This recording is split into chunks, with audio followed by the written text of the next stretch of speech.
À quoi ça sert? Ça veut dire quoi ça? Pourquoi c'est comme ça? C'est où? C'est qui lui? Un jour, une question. Pourquoi Trump veut-il construire un mur entre les États-Unis et le Mexique?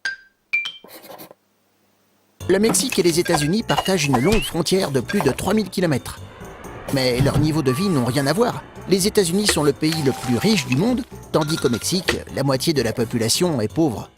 12 millions de Mexicains ont ainsi choisi de vivre en Amérique. Et parmi eux, près de 6 millions y vivent de façon illégale. Ces migrants ont franchi la frontière, souvent au péril de leur vie, dans l'espoir d'une vie meilleure.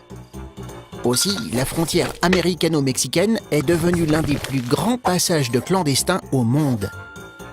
Or, le président américain Donald Trump s'est fait élire en promettant de rendre sa grandeur aux États-Unis. Et pour lui, un pays fort est un pays dont les frontières sont gardées et bien fermées. D'après Trump, les Mexicains prennent le travail des Américains et ils menacent même leur sécurité. Il a donc promis de protéger les États-Unis en construisant un mur de 1600 km le long de la frontière.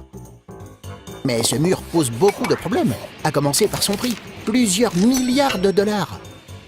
Il attise aussi la colère du Mexique, qui se sent humilié, d'autant que Trump veut le lui faire payer. Et surtout, les opposants au président américain dénoncent un mur contraire à l'histoire de l'Amérique, et qui a fait sa force. Une terre d'accueil pour les migrants du monde entier. Tu te poses des questions? Nous, on y répond.